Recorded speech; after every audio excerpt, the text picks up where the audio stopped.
Hi, good afternoon. Thank you for joining us. My name is Joanna Nelson, and I am with the New Mexico Economic Development Department. You have tuned in to the Economic Development Department's COVID-19 response webinar series, and today we will be discussing the PPP and EIDL updates. Before we get started, I'd like to let you know that this presentation is being recorded. We will put the recording up on the EDD YouTube channel. We will also send the link out after the presentation. We will send the presentation in a PDF form afterward as well. When you registered, you submitted questions. We did get those questions and compiled them, and we'll be addressing those at the end of the presentation. And during the presentation, please feel free to write your questions in the right-hand side of the screen. You should see a questions box. Feel free to write your questions, and we will do our best to get to those at the end of the session. I'd like to introduce the Economic Development Department Cabinet Secretary, Alicia Keys. Thanks, Joanna, and thanks everyone for joining us. This is our 25th webinar since the beginning of March. So all of our webinars are available on our YouTube channel and also our website, gonm.biz.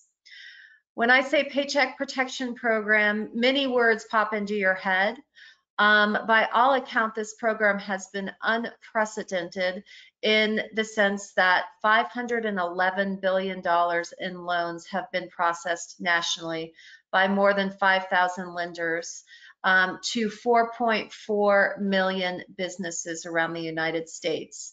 In New Mexico, over 2,000 businesses have gotten PPP loans with a total lending of $2.2 billion. This was a monumental effort by all of you here, the SBA staff, those in my office who have been helping businesses find lenders and routing calls, and to organizations like the Small Business Development Center, where Russel Wyrick and his experts have been giving awesome advice over the phone and also online assistance to applicants. And then, of course, to the banks and the credit unions and the community lenders across the state, many of you who have staffed their phone lines over the weekends to assist with this program, thank you so much. So we are almost over the hump, but not yet.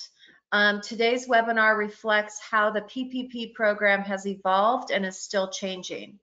The newest wrinkle involves the legal guidelines for loan forgiveness, which is what every business owner wants to know about. So what you need to know about the program to gain loan forgiveness is what the experts will talk about today. And there are still dollars left in PPP. So if the old rules were not quite right for your business, please consider applying now. Also, the deadline is quickly approaching. It's June 30th. So if you are a business owner and you haven't applied yet, or know of somebody who hasn't applied yet, please do. The other SBA program, known as EIDL, the Economic Injury Disaster Loan Program, has also reopened to both small businesses and independent contractors. New Mexico needs small businesses to reopen and hire employees if we are going to reach a full recovery. So today I would like to welcome SBA's John Garcia, the State Director for New Mexico, as well as Russ Wyrick from the SBDC, and Joanna Nelson from my office, who helps coordinate all of these special projects and is the point person for all of the federal programs. So I'm going to pass it over to you. As Joanna said, we will have questions at the end, which I can ask the ones that have already been submitted, and we'll also watch the chat. So John, do you want to take it away? Yeah, I will. Secretary Keys, again, I want to just thank you for including us in your webinars and Zooms. That's a pretty impressive number you cited a few minutes ago on the number of Zooms and webinars you've been hosting just to keep New Mexicans and small business owners and stakeholders informed and giving them some proper guidance. And so I appreciate you including us as part of that team. And again, we're at it again, as you said, we're kind of in the third stage right now of this PPP application and the EIDL, and that's the forgiveness side. But before I get into some of the elements, the PPP and the EIDL. You cited some numbers. I'd like to reiterate them again because I think it's important to make note of these numbers, given this unprecedented environment that we're in, dealing with small businesses due to this pandemic that's impacted not just New Mexico, but the entire country and the world itself, and is having a major impact on our economic well-being. So with that, just a quick overview again of the update on the EIDL application. As you stated just a few minutes ago, in the PPP application across the country, it's important to note that 4.5 million loan applications have been approved. That's a lot, 4.5 million. And net dollar of value has been $511 billion, $382 million. And when we first started, and this was 90 days ago, this has been going on for 90 days. That's unprecedented. And team players all working together with Department of Treasury and everybody, including your office and Department of Tourism and the governor's office, everybody in the state. We started out across the country with 1,700 lenders that had been working with the SBA prior to COVID being implemented, or being aware of it, and everything was shutting down. Today, we've had about 5,500 lenders across the country participating and supporting small businesses and getting their applications into the system for the PPP loan. And as you mentioned, of that number, about $2.2 billion for the state of New Mexico at 20,830 applications have been submitted to assist small businesses. We know there's roughly 157,000 small businesses in the state. So not everyone applied, but that still means there's a lot more room for businesses that were considering it that hadn't applied. They still have time to apply. In fact, we know that date ends at midnight on June the 30th. So time is of the essence to continue talking about it and getting the word out.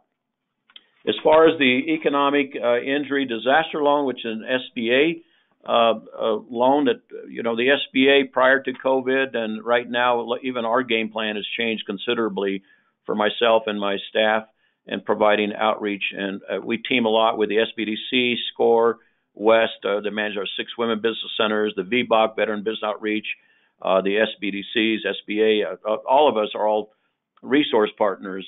But with the EIDL application coming in, which was effective in April, and we started taking in applications, over 7 million applications were submitted. And the application process closed out around April the 15th. And at that time, they had close to 7 million applications in the system, and they were working diligently. They hired on hundreds more people across the country to help in the application process. And they're still processing those applications. So far, they processed 735,000 applications across the country for a total amount of about $57.4 billion. That impacted over 5 million employees. And for New Mexico, the number for us in our state itself was 3,370 economic injury disaster loan applications have been approved, submitted for a total of $257 million, impacting 25,000 employees. We know there's still a lot of employers out there that haven't applied for EIDL, and they were shut out of the system after April 15th. But the good news is it was just announced on June the 15th, Monday, today's the 17th, that the Secretary, Jovita Carranza, has announced that they reopened the EIDL application because they found that was a very effective loan application, an EIDL advance, anywhere from $1,000 up to $10,000 immediately to the employer that's requesting the funds. And then there's the economic injury disaster loan, which is a 3.75% loan up to 30 years, with first payment beginning 12 months after they receive their monies. And so that's been reopened.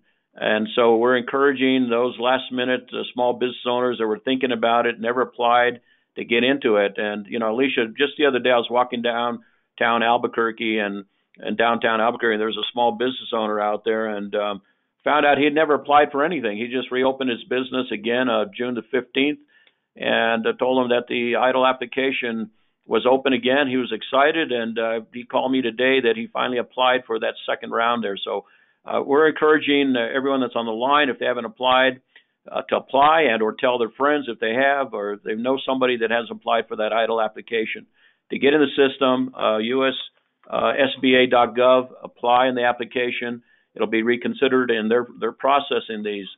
The other item on this EIDL application is, we announced a couple weeks ago the economic injury disaster application for farmers and ranchers. So that's in place now also for the, small micro farmers, the chili farmers, the ranchers with cattle and all that is all opened up. And we're teaming with USDA because they've got some funding available for ranchers and farmers.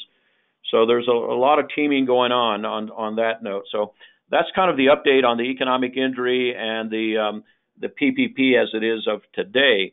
But with this economic shutdown that's going on across the country, and we've moved into our third month, the federal government and the SBA, as you know, we responded to try to help America's small business kind of weather the storm through this financial challenge.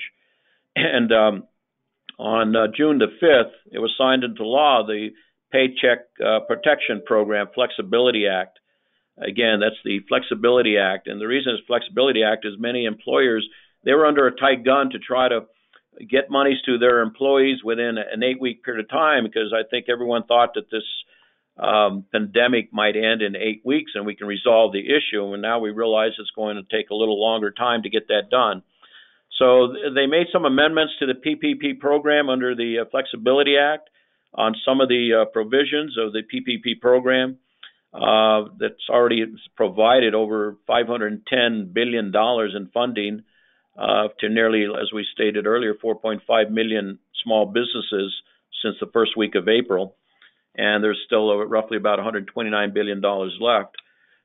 So what I'd like to cover, if I may, and then I'm going to turn it over to Shelley, our lending resource specialist, Shelley Brown.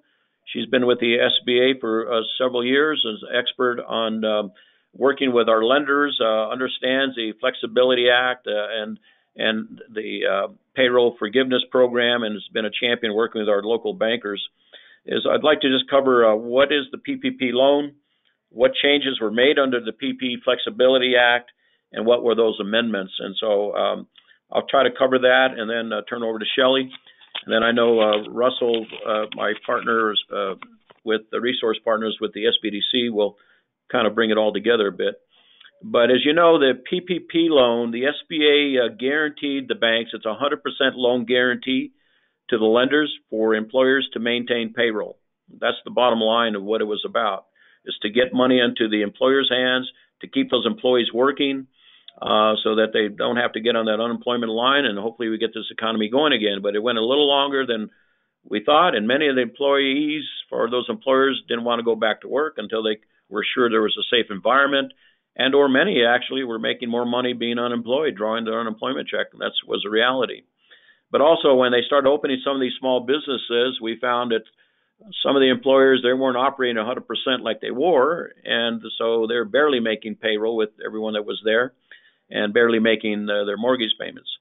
So with that, the PPP loan provided small businesses with funds to allow them to hold on to maybe current employees or bring back workers, employees who had been laid off or furloughed, even if their business wasn't fully reopened or operational.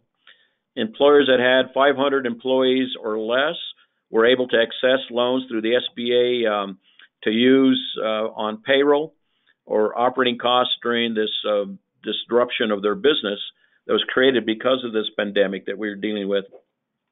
And those funds, they can and were used to pay payroll expenses incurred during the period of time on the date that the lender made the first disbursement of the PPP loan to the borrower, the employer. And eligibility for expenses included payroll cost, non-payroll costs like mortgage interest, rent, insurance premium, and utilities. And by the way, I might say nonprofit organizations also qualified. But businesses were eligible for loans in the amount of up to $10 million But some of the data showed that nearly, I've got to say, 2/3 of those businesses were receiving loans for $100,000 or less.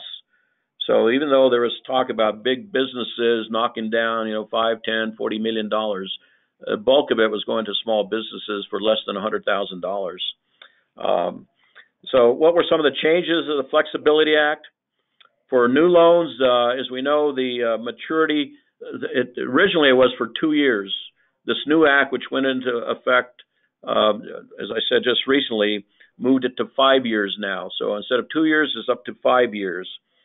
This applies to loans obtained from the passage of the Flexibility Act, which began on June the 5th, 2020. And borrowers and lenders, they need to work, they're working together.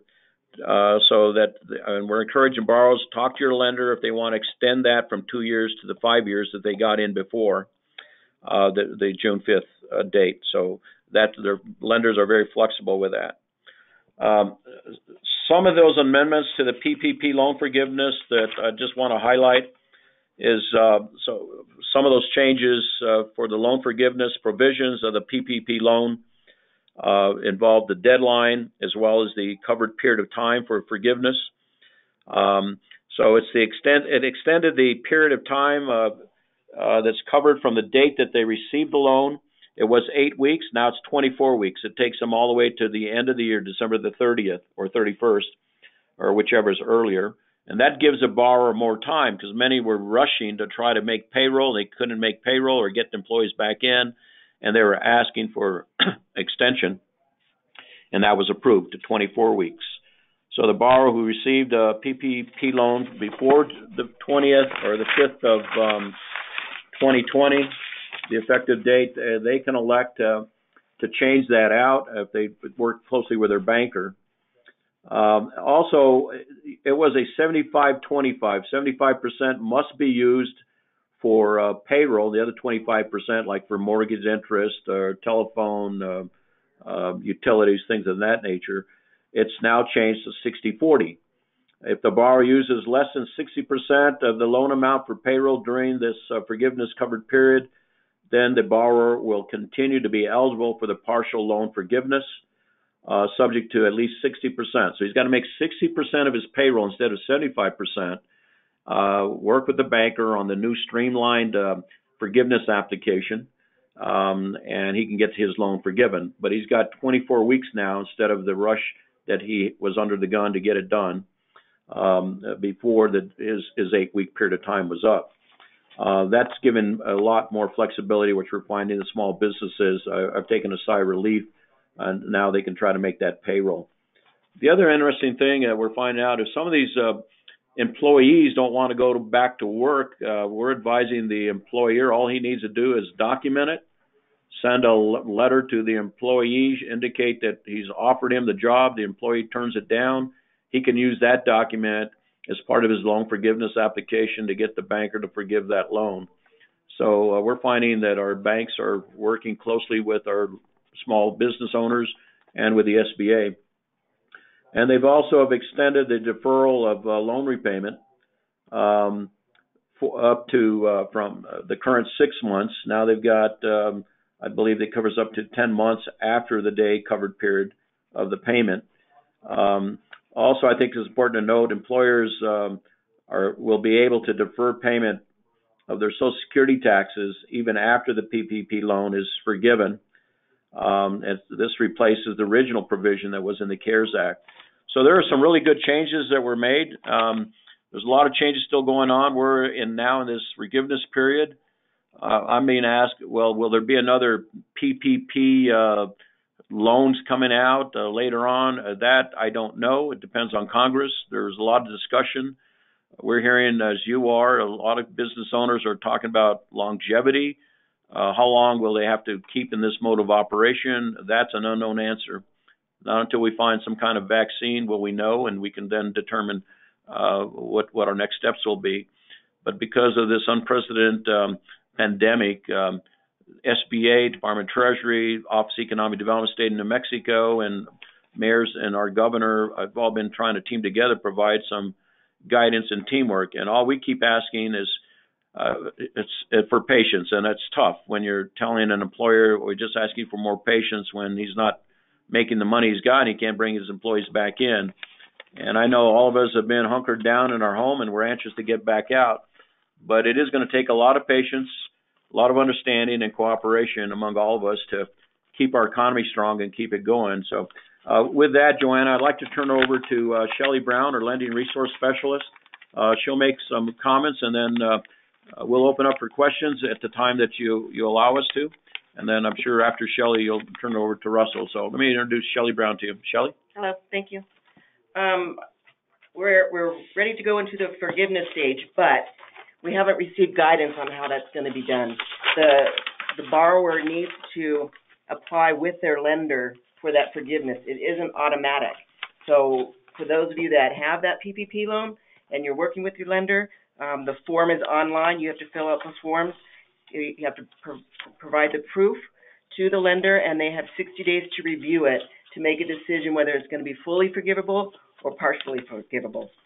Any loan that's over $2 million will automatically be audited, or loans can be just randomly selected to be audited, even if it's less than the $2 million. I talked about the ag loans. Borrower needs a request. I think that was a highlight. I think you did a good job, John. Okay. Let me just kind of summarize a bit then, and then we'll turn it back over to you. The PPP Flexibility Act amends the Paycheck Protection Program as we knew it just a couple of days ago, which was only in place for 2.5 months or 3 months. But it's giving the borrower, this is the important thing, it's giving the business owner, the borrower, more time to spend the loan funds and still obtain forgiveness. The borrower now has 24 weeks to spend the loan proceeds instead of the 8 weeks that he had. And the Act also reduces the mandatory payroll that was set at 75% of payroll down to 60%. With 2 new exceptions, it lets the borrowers obtain full forgiveness even without fully restoring their full workforce. And it gives time to pay off the loan that's been extended from the original 2 years to now 5 years. And again, it's a 1% loan with first payment beginning 6 months after they meet that obligation. The Act also lets the business delay paying payroll taxes even if they took out the PPP loan. So we're constantly moving. This is a constant moving target. And I also just want to say, Alicia, the real champions of this story has also been our New Mexico community banks. They've been a real champion working with the community and trying to get these monies out as quick as they can. I know it's been frustrating for them, but they've been real champions and patient and working with us. And we're going to be on a Zoom call next week with them again to update them on the revised, streamlined forgiveness application. So with that, I turn it back over to you, Joanna, and Secretary Keys. Thanks for the opportunity. But let me add. Oh, go ahead. Go ahead, Shelley. Just make sure you document, because you have to show that proof to the lender. And so keep very good records. Good point. Good point. Okay.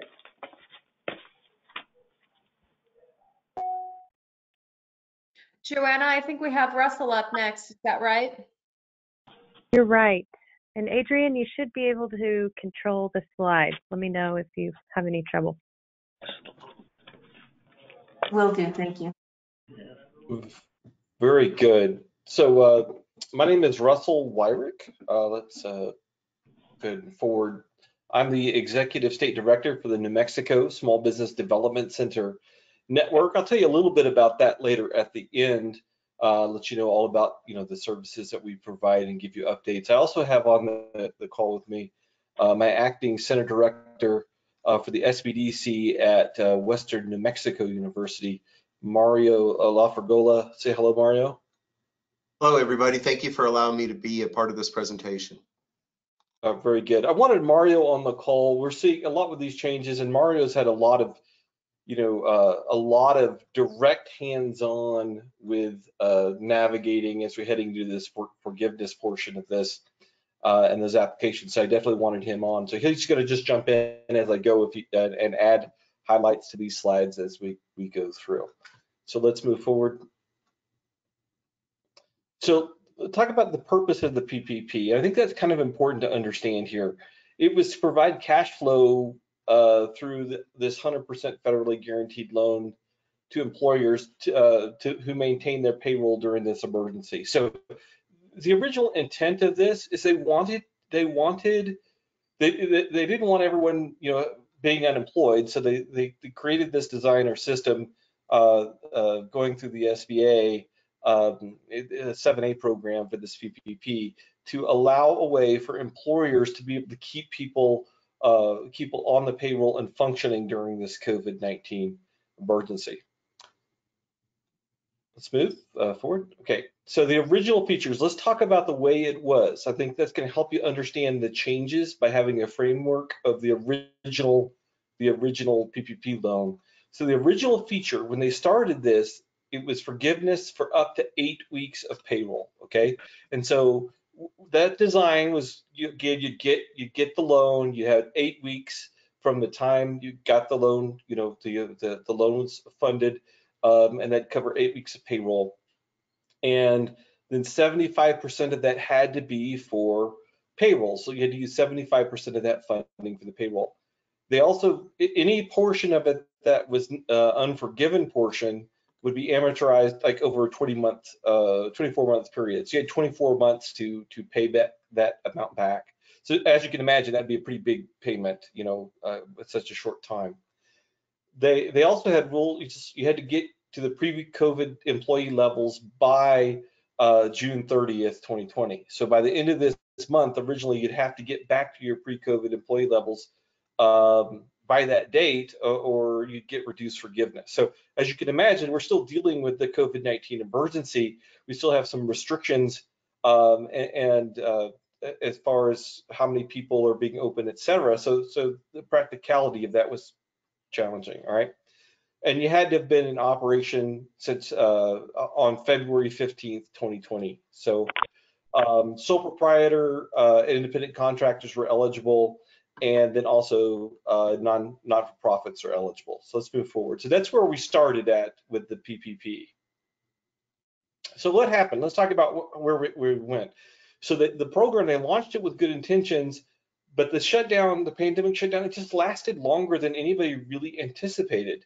We didn't expect that we'd be here in June, was still struggling to, everything opening back up. So at that time, there were some challenges just getting out of the banks and lenders educated, getting them on board. But there were a lot of changes that were implemented. The program, as you know, ran out of money originally back on April 16th. So on April 16th, they ran out of that first round of funding. So the Congress, they did a bill to appropriate additional funds, and that happened on the 23rd, April 23rd. So more banks got involved in the program. The SBA did an exceptional job at getting all those banks up to speed and getting them on board for participation. And then they issued the forgiveness guidance. They issued that on May 22nd of 2020. Now, the unemployment, the pandemic unemployment assistance, that was in the CARES Act. That was launched before many of the businesses applied or before the businesses received a response from the lender on the PPP. So the PUA came into play where people that normally would not be eligible for unemployment all of a sudden were. And so that happened, and again, was a little bit of a change in the game on some of the decisions. We'll cover that in a little bit later. And then the PPP Flexibility Act, that was signed into law on June 5th, 2020. So let's continue again, and we've got the loans. You can kind of see the time frames of the PPP loans. Let's move forward. All right, so at this point where you're at, you're either waiting, you're waiting to get into this PPP. So you're like, okay, wow, I need to check into this PPP, or you've already gotten it and you're wondering about forgiveness. So you're going to be one of the two places. So let's talk about this Flexibility Act and the changes that it brought into play, because they were pretty significant. Okay, next slide. Okay, so the loan, the amount of loan needed for payroll, it was changed from 75 to 60%. So in other words, this increased the amount forgiven for other authorized non-payroll expenses to 40% of the loan. So if you remember, originally you had to spend 75% of it on the payroll, and that was shifted down to 60%. So it gave a lot more flexibility in being able to use portions of that funds for other allowable expenses that could be forgiven. All right. It also authorized the non-payroll expenses included payments of interest, but not the payments of the principal on any mortgage obligation, rent, utilities, your interest, but again, not principal on any other debt incurred before February 15th, 2020. Let's go to the next slide. All right. The other thing that was really big is it extended the time period to use the funds from 8 to 24 weeks. This was really big. So especially, you know, our restaurants or gyms or whatever, the original design was here, you get the loan from your lender and then you had to expend all these things in 8 weeks, and it was really challenging. So extending that time for the use of those funds from 8 to 24 really has opened up the door for allowing better participation for these funds to actually help us navigate this COVID-19 challenge. Next slide. All right, so the changes to the June 30th deadline to rehire workers. So I'm talking about the deadline to get your workers rehired. Remember how originally we had mentioned that the deadline was on June 30th. You had to have all your people back, all those positions filled. I'm not gonna say people, I'll say you had to have all those positions filled by June 30th, or it could impact the forgiveness portion of this.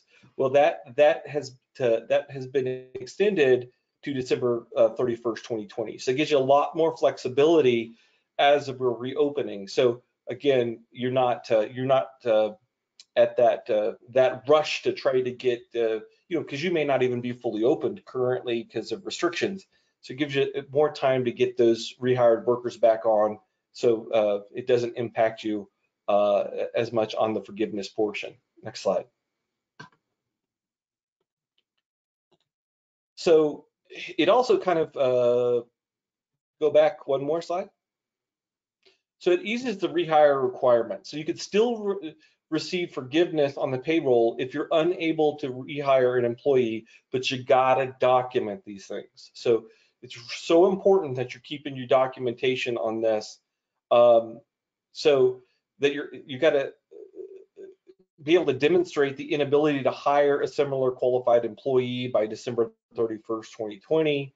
You're going to have to, able to demonstrate the inability to return to the same level of business before February 15th, 2020. So you just need to make sure that you keep your documentation. You're still going to be able to receive the forgiveness on the payroll, but you got to keep your records really accurate. Let's go to the next slide.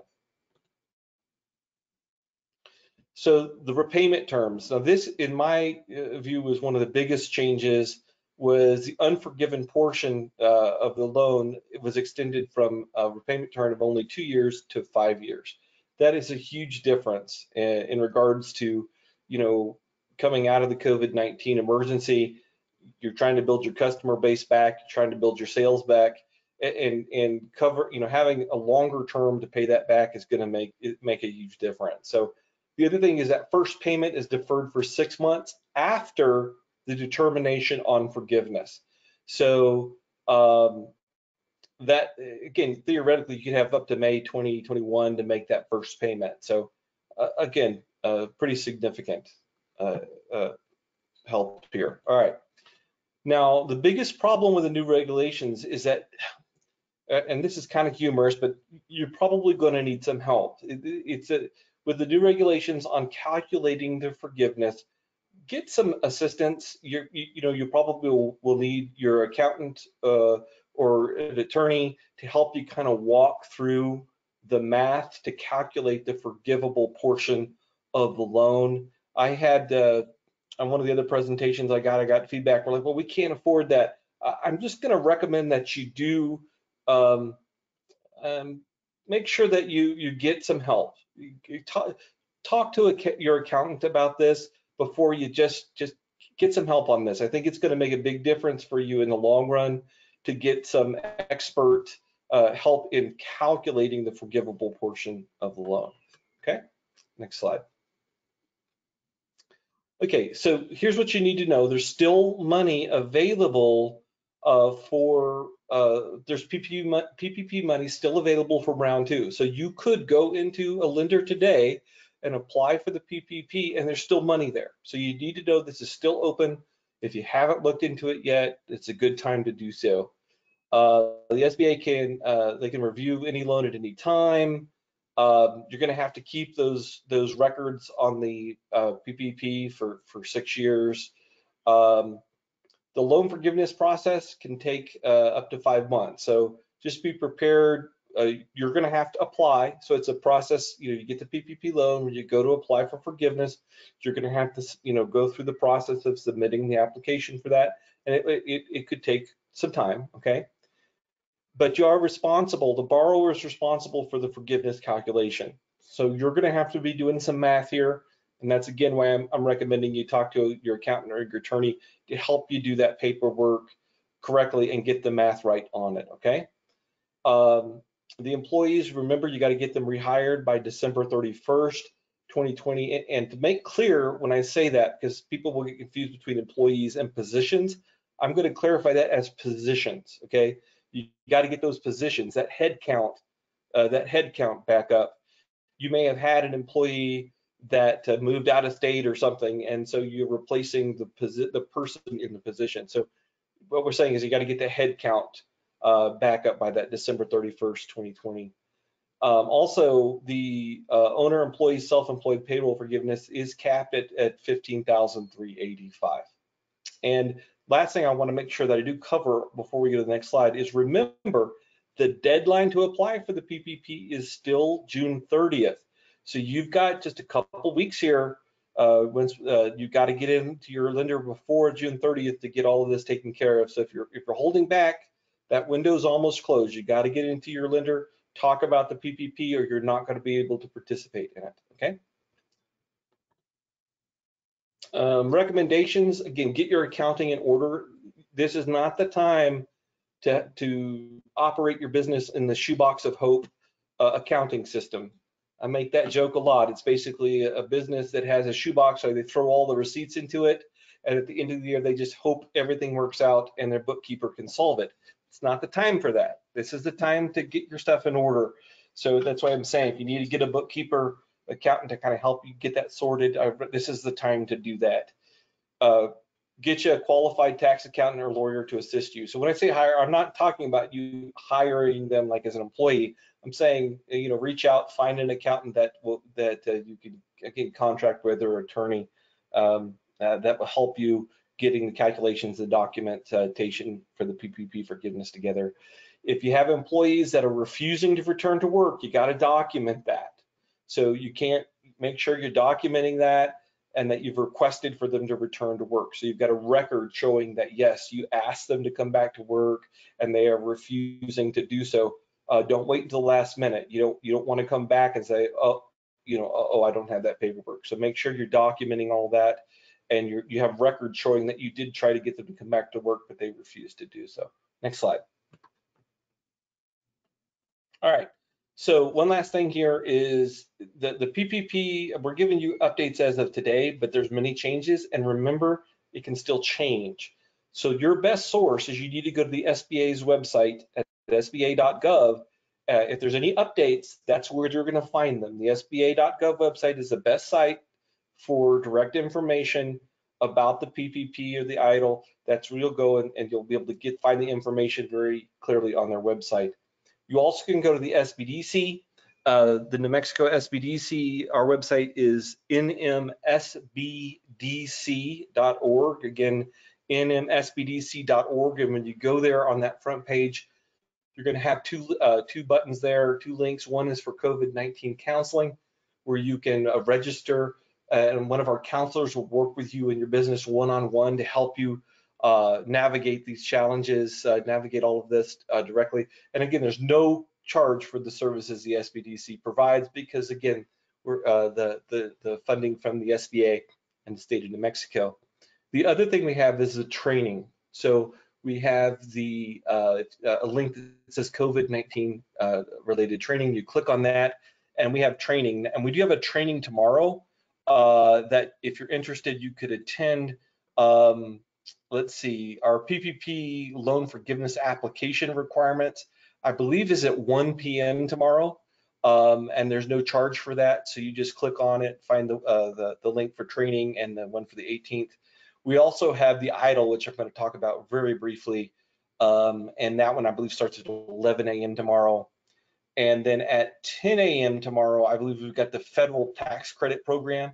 So the tax deferral, as well as the state small business assistance programs.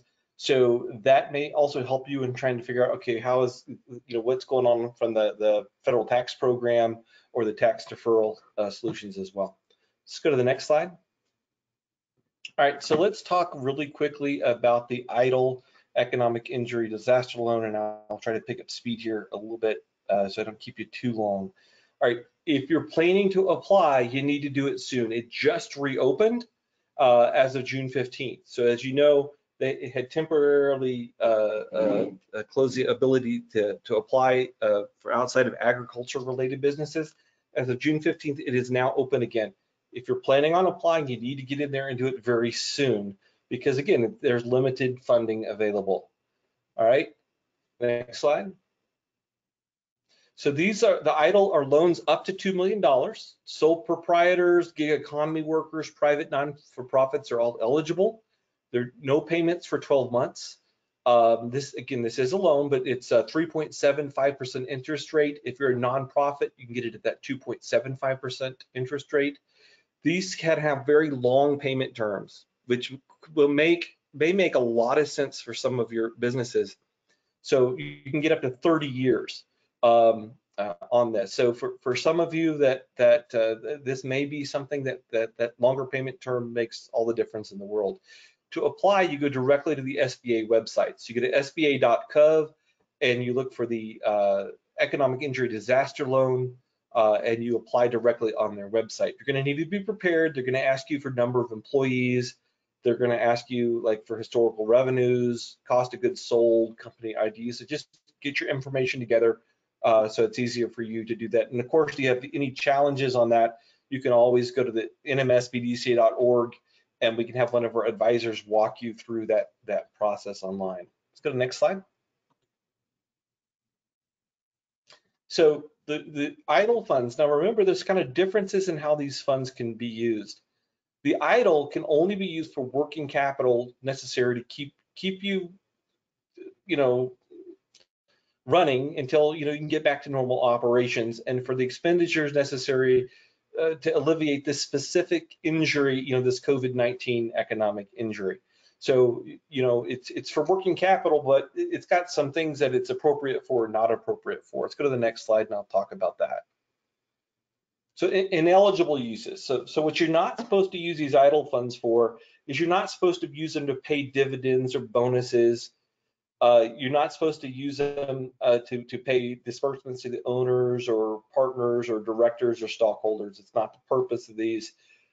You can't use them to repay, stockholder principal loans, except when the funds were injected on an interim basis as a result of the disaster. But you can't use it for expansion of facilities or buying new fixed assets or repair or replacement of physical damage. It's not the design of the EIDL. Next slide. The other would be that you can't use it to refinance long-term debt, paying down or paying off loans provided or owned by other federal agencies, and that kind of includes the SBA. So you're not using the EIDL to pay off another SBA loan that you've got. And then payment of any part of a direct federal debt, again, is not eligible for usage. But again, if you're planning on doing it, let's go to the next slide. You need to do it pretty quickly. There's one more thing I want to share with you because some of your businesses may be unique. I don't have a slide on this, but we've got the COVID-19 emergency going on right now. Some of your businesses, depending on the industry you're in or the situation you're in, you may be in a little bit different boat, okay? you may be not as significantly impacted, or you may have a huge opportunity for growth right now, okay? The SBA's 7A loan and 504 loan still exist. The regular 504 and the regular 7A loan still exist for business growth, okay?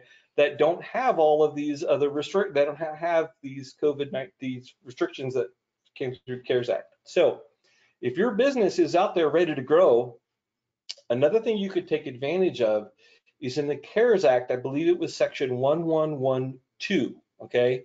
It allowed basically for the regular 7A or the 504 that the SBA would cover the payments and interest of those loans for 6 months.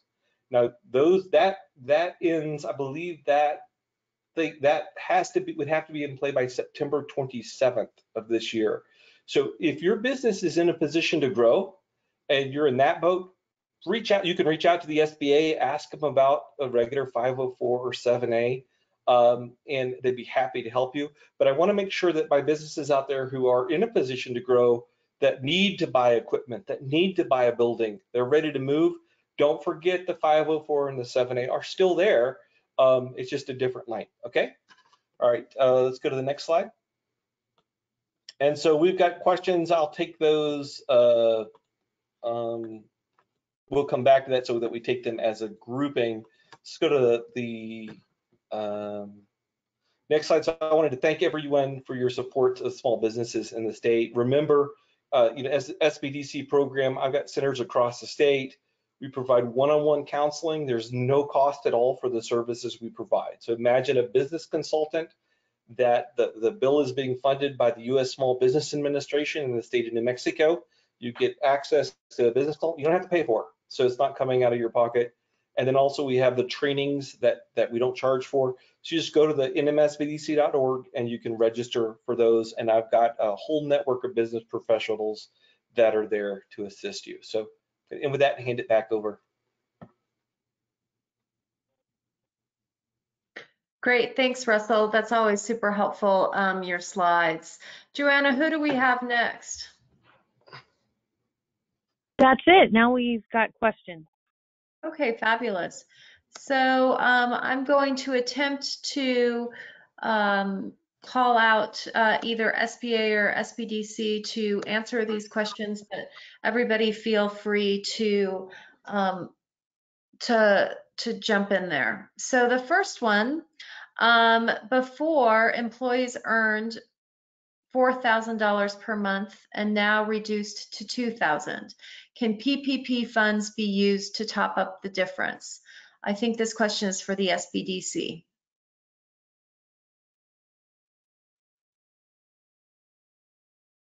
So I can answer that. The answer to that question would be yes. The whole idea of the program was to not only keep your employees on the payroll, but to maintain their payroll level.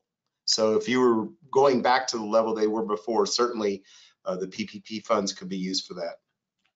And this is Russell, absolutely correct. Not only is it can be, you need to, because you got to get your payroll back up. Otherwise, it could impact forgiveness. Okay, great. We'll move on to the next question. Mine is a single member LLC. My PPP is based on payroll of 2 employees. Neither can return to work. Can I put myself on the payroll? I believe this is for the SBA. Again, just like Russell's answer, the answer is yes, as long as it's used for payroll and it can be verified and presented to the lender for forgiveness. So the answer is yes. Great, thanks, John. I think another question for the SBA. If you received an EIDL and a PPP loan, can the EIDL be refinanced into a PPP? And what then are the rules for forgiveness? They add the two together. So if they received an EIDL loan, then you apply for the PPP. You increase that PPP up to the value of both the PPP and the EIDL, and then the EIDL is paid off. Okay, great. Thank you. Can it be used on anything other than rent and utilities? Is internet a utility? And then the same question, can I hire someone new if they are more qualified? I believe that's for the SBA. Again, the answer is yes to both of those. They can use that for rent, utilities, telephone, mortgage interest, as long as they stay in line with what the requirements are. I mean, they can't go out and go on vacation with it, or go buy a new SUV. And they can hire someone new if their employees can't come back in. So as long as it's used for payroll. Shelley, you want to add to that? No, that's good. That's great. Okay. Great, thank you. Question for the SBDC. How can we pay for temporary staff? Through placement agencies? Mario, you want to take this one? Sure. I believe that you can use placement agencies. The key would be the number of people that you have on staff, the full-time equivalents, and the manner of how they got paid, I don't think comes into play. You're correct. That's correct. Okay, great. How does this affect restaurants who were closed during the time they received PPP funds? This is for the SBA. We're both looking at each other on that one. Russell, can you respond to that one? So,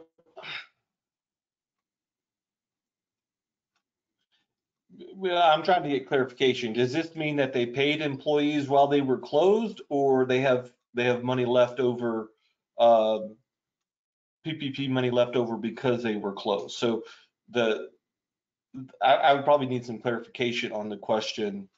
So it's a written in question. Maybe if you want to answer both ways. Let's say they didn't pay people while they were closed, and then let's take the scenario where they did. So this would be again for the question from the team. So let's say they were closed, they did not pay their employees during the time that they were closed. They're getting ready to open back up right now.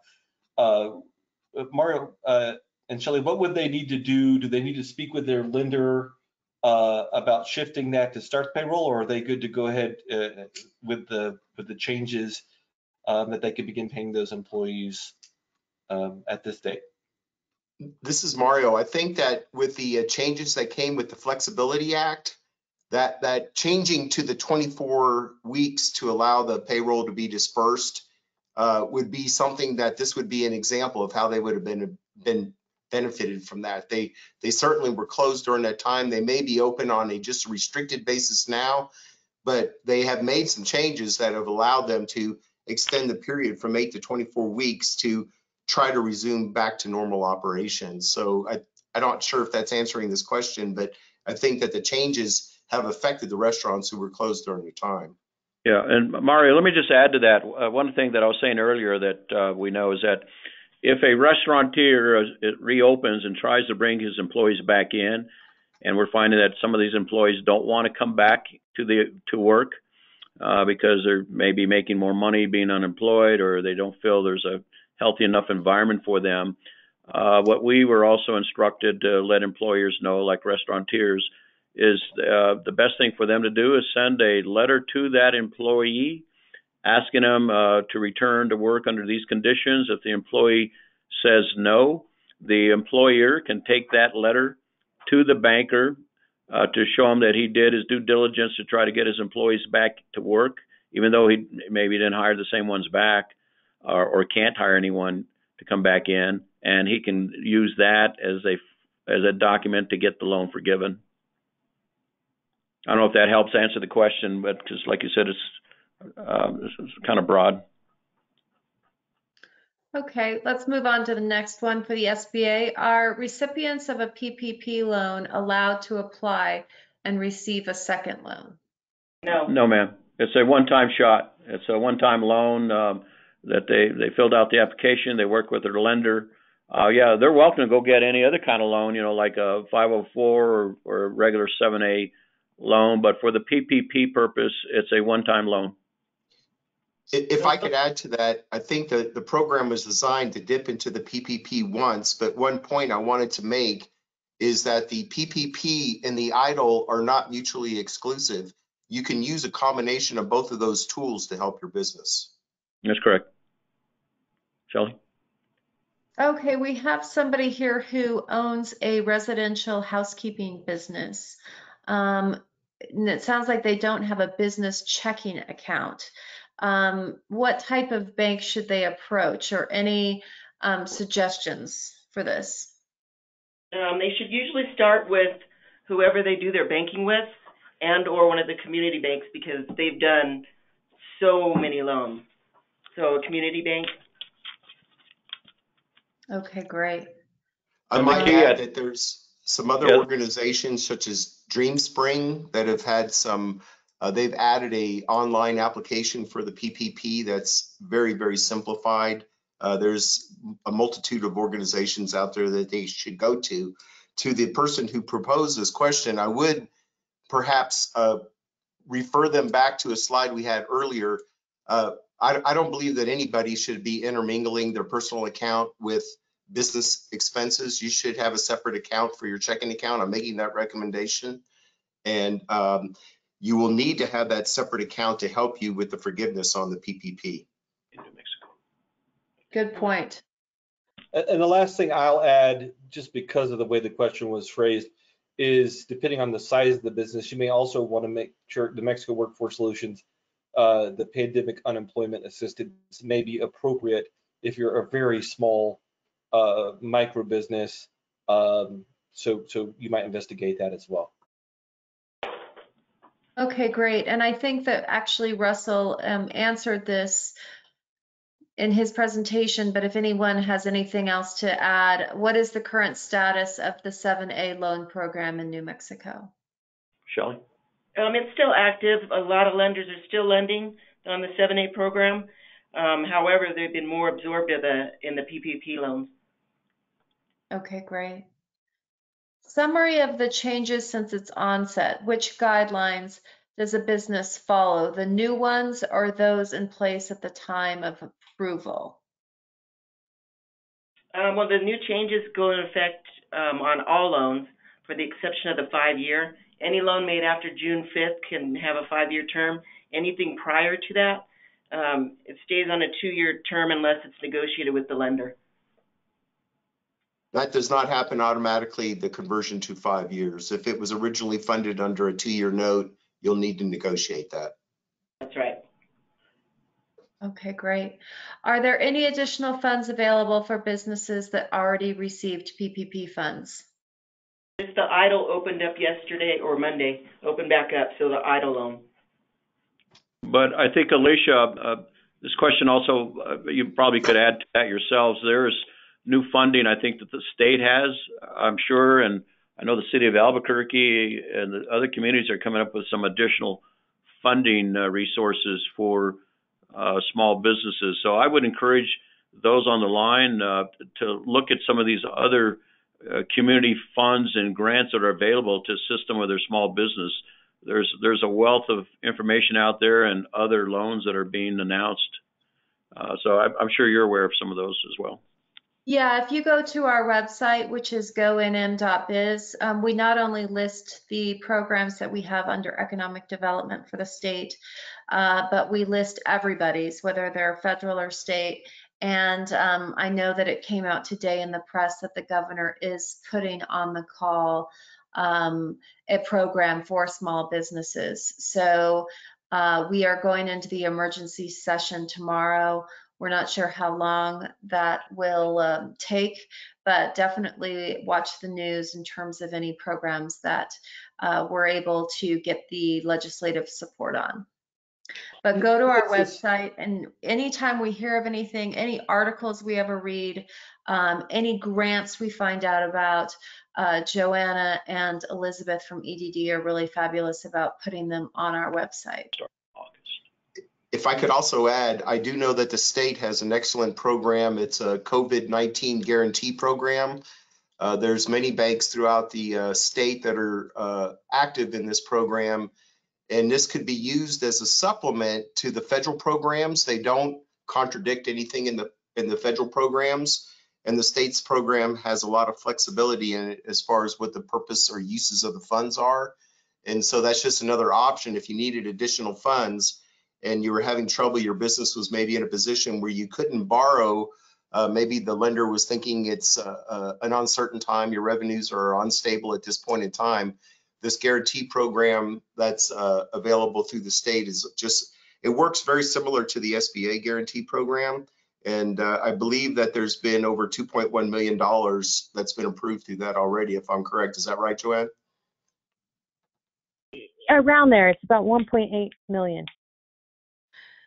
And Joanna runs that program for us. So she has her website, her email at the end of our slide deck. So definitely reach out to Joanna. And then Mark Roper, who is our division director for economic development, is running our zero interest LIDA loan program. If anyone is interested in that, please reach out to us. Okay, let me, oh, did you have something to add, Joanna? This is Russell. If I could add one thing to everyone, all my business owners out there, with again the PPP deadline coming up on June 30th, as we go to get business back to normal, okay, as we're moving down that pathway, realize lenders, banks still make loans, okay? You still have the micro lenders, you have lenders, you have the 504, you have the 7A. So as we go to shift back to make that transition, we're moving back to this, don't forget that business still operates. There's still banks out there that do loans, there's still lenders. And so some of you that are in that position, I just want you to remember, the decisions that you're making, if you need to borrow money, reach out to your lender and talk with them about it. Don't hesitate. Oh no, there's not more PPP money after June 30th. Therefore, I'm not. I'm just going to sit here and wait. The economy is still operating. Just want to encourage everyone to remind everyone as we proceed and as we come out of this. Don't forget that we still have lenders and great credit unions out there that make loans that are happy to help you.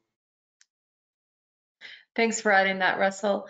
Does PPP forgiveness cover contract employees that I pay as opposed to actual employees? Well, if they're contract employees, the contract employee qualifies for PPP themselves. So the employer, if he's got contract employees, he's only going to qualify for himself, not the 1099 contract employee. That employee needs to file it on his own. Russell, Yeah, you want to add? if I could add to that, that's exactly right, Mr. Garcia. And on top of that, I know that on the forgiveness side, although we don't have full information on how that's actually going to work, I do know they're going to be looking at 941s as one of the documents to document that the employee count and the payroll is back to stable levels. And so these contract employees are paid on a 1099, so you wouldn't be able to obtain the forgiveness on it. That's correct. Thanks. Next question, can you give an employee a raise even though you received funds? Yes, you can. Shelley, you want to add to that? Nope. Yeah, you can. Okay, great. Again, they register it and show it as payroll. Okay. I'm sure they would be very happy. We would all be happy if you'd like to give your employees raises, including your employees. Next question, I received my PPP loan on May 6th of 2020. Will the Flexibility Act changes apply to my loan as well? Yes, except for the 5-year term. Now, would have to work with the banker to get that extended or changed, right? Right. So again, the key is for the employer, the borrower, to work with their banker on that. And again, that's why they call it the Flexibility Act. It gives them the flexibility to either keep it at that 2-year or extend it out to the 5-year in this particular case and question. Okay, are there any plans for a second round of PPP? Even with the extension, the money will run out for us mid-July. Well, that's an open question. I think any of us, we were just talking that among ourselves. What's going to happen after June the 30th? What happens in July and August? And I know Congress is asking themselves that same question. If $129 billion is still in the kitty by June the 30th, that money's going to revert. So I'm sure there's other things that can be done to assist small business owners. So right now, we don't have anything that we can say, yes, this is coming down the pipe. But given the current situation of this pandemic and the economic injury it's doing to our economy, I'm sure there will be other types of initiatives coming down. So we're going to be in a constant flux while this pandemic's going on. This is Russell. I would add, this is a great conversation if you're in that situation to have with New Mexico's federal legislators or those in Congress and Senate. So reach out to them if you're in that, because they're the ones that are going to have to deal with that at the federal level. So if you are in that type of position and you're curious about that, reach out to our federal legislators here in New Mexico to ask them that. Are they working on that, and is that something that's a possibility? Because they would be the ones that would have to do that work. Okay, great. Does the PPP automatically transfer to the rules of the PPPFA? Yes, they do, because it's all one of the same. It's just the Flexibility Act is just what it is. It's the PPP loan they gave us some more flexibility and they made some amendments to it. So yes, it does. With the exception of the term on the loan, you have to remember that there might have been some loans that were already signed that had a maturity date on that document. So what the PPP Flexibility Act did was allowed the term to be amended to 5 years. Originally, as passed in the CARES Act, that was a 2-year program. So the Flexibility Act allowed it to go to 5, but the contracts are already out at 2 years if you signed a note. So you just need to go negotiate that and get a modification and an extension on that note. That is correct. Great, thank you. How do we calculate the FTE with employees who have been terminated for cause? You don't. You don't? I don't think you do. Wasn't that in the new Go ahead, Shelley. well, I can't remember the specifics of it. Well, I would think in this situation, you would maybe replace that employee with somebody else, hopefully, and then your FTEs would go back to the previous level. But I don't Say that one more time. I think we just lost you for a second. I would think that if you had a FTE that was terminated for cause, that was a position that was critical, you would be looking to replace that employee. And so you don't have to have the same employee, you have to have the same number of FTEs. Okay, great. With the extension in place, may I spend the entire PPP amount on payroll? Yes. Yes. Great. Okay, Joanna, did we get any questions via the chat box? We did. One of the questions has to do with the EIDL application. If someone was denied when they originally submitted an application to EIDL and were denied, can they reapply? They would submit a request for reconsideration. So if something changed, a lot of times they didn't fill out the paperwork properly, so it was denied. Maybe they didn't have the supporting documents to send in, but they can, when they get their letter, they can request for a reconsideration. If I could add, I think it really depends on the reason why they were denied. I've experienced a couple of businesses that were denied because the owner's personal credit was at a level that was not satisfactory to the program. And so that's something that the Flexibility Act didn't change. That's not going to change. It won't help to reapply if that was the reason. But I do know that they send out a declination letter with a reason why. So you have to look at that and determine, was it something that was an input error while you did it, or was it something that you can't fix? Right. Okay, great. Okay, and I have one final question, and this is combining a few of them that came in regard to this one is I applied to a bank that I'm not a member at, and the PPP application is hung up. What can be done about that? And then other questions are around how can I find banks that are accepting PPP. So I know you all have addressed really well the different lenders, the community banks, and the different options that are out there. But I think it bears repeating that if folks are having difficulty getting an application through. Where should they go and what should they do? Well, if they apply, the lender has 10 days to make a decision on that loan. So I'm not sure when you said hung up. Is it still in the process at the bank, or I don't understand what that question is. This was a question that came live, so we'll have to infer, but there's a little bit of explanation that they weren't a member. Maybe this is a new account. Well, if they're not a member, I'm assuming they belong to like a federal credit union or something like that. But we have several credit unions that were applied and were accepted as a new lender, like Sandia Area Credit Union and others. You know, we had a total of 630 lenders in New Mexico that are participating right now, in addition to the larger banks, Wells Fargo and those types of banks. But we find that if the client is working with the bank and or is a member of a credit union that's been approved as a lender, because not every lender wanted to participate, keep that in mind. So I hope that their lender they're dealing with is one of those that's been approved to participate.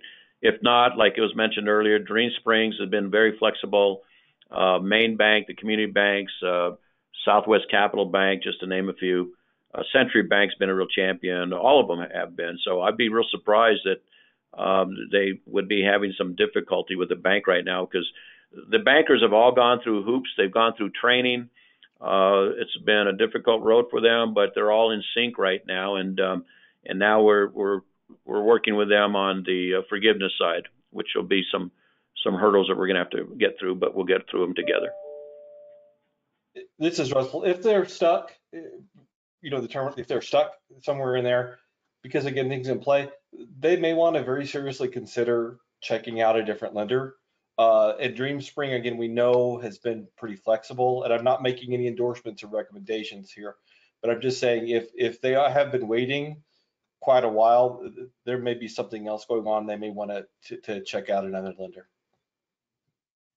That's a great Russell, and I was just going to add, sorry, Shelley, really quickly, I did upload in the handouts box a document that we created early on that's called Critical Steps, but it does list the map that SBA has where you can find participating lenders, and then it has a list of the CDFIs that are participating in PPP. And Russell mentioned it, Dream Spring, we've been working really closely with the LIFT Fund as well as Clearinghouse. And then I know Albuquerque Community Foundation was helping folks apply too. But we can help direct people to those CDFIs that are non-traditional lending organizations. And they can also, Shelley, what were you? They can also go into the SBA, New Mexico SBA .gov site, and our resource guides in there, and it'll list all our banks that we do business with.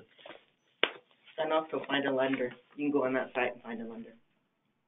Great, and we'll make sure and put that link when we send out the recap email. And that's it, Secretary Keith, as far as questions goes. Okay, great. Did anyone else have closing comments before we wrap it up? No, thank you for the opportunity again, Secretary. Well, thanks for always collaborating with us and being such a great partner. This is Russell with SBDC. Some people like to wait to the last minute. This is that last minute. So again, remember the deadline to get that application in with your lender to get into the PPP is it's right around the corner. We've got until the end of June here. So if you've been waiting to jump on the PPP, now is the train's leaving the station. So this is the time you need to get out there and talk with your lender, because it's right here. And it's just not approvals. They have to be fully funded by that date. That's correct.